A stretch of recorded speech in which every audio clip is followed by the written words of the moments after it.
నమస్కారం అండి. జగన్ గారి ఆస్తి 793 కోట్లు జప్తు చేశారంట దాలిమై సిమెంట్స్ ఇష్యూలో. ఏం సార్ అసలు ఏం జరుగుతుంది?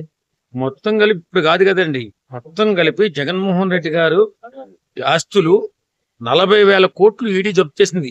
అప్పుడు జగన్మోహన్ రెడ్డి గారు జైలుకి వెళ్ళిన తర్వాత 40,000 కోట్లు అంటే ఇంచుమించులో ప్రజాధనాన్ని ఎంత దోసేశాడు చూడండి. ఈ 40,000 కోట్లే కాకుండా మిగతా ఇంకా 1,02 లక్షల కోట్ల రూపాయలు ఆయన దగ్గర ఉండిపోయాడు. అలా చెప్పుకుంటా ఉంటే ఇలాగ రాజకీయ నాయకులు సొమ్ము దోసేస్తా ఉంటే దేశం ఏమైపోద్దండి? పిల్లల భవిష్యత్తు ఏం కావాలా? ఈ జగన్మోహన్ రెడ్డే కాదండి, ఇలా చాలా మంది దోపిడీదారులు మన రాజకీయ ముసుగు రాజకీయాన్ని అడ్డపెట్టుకుని దోచేస్తున్నారు. వాస్తవంగా జగన్మోహన్ రెడ్డి గారు వాళ్ళ తండ్రి అధికారాన్ని తండ్రికి అధికారం వచ్చిన తర్వాత ఆ అధికారాన్ని అడ్డుపెట్టుకుని చాలా కబ్జాలు దోపిడీలు చేశారు.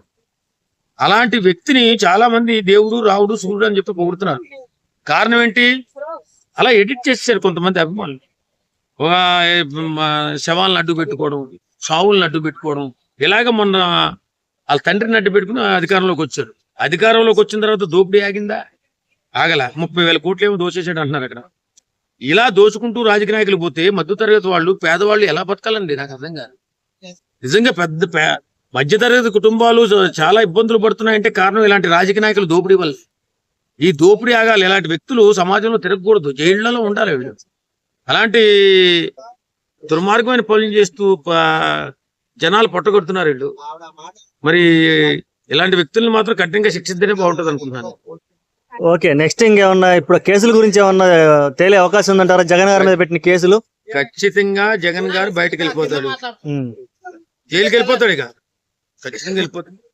ఎందుకంటే పాత 30 కేసులు ఉన్నాయి కదా, ఇప్పుడు కేసులు పడతాయి మళ్ళీ. మొత్తం కలిపి ఆయన జైలుకి వెళ్ళిపోవడం మాత్రం ఖచ్చితంగా వెళ్ళిపోతాడు.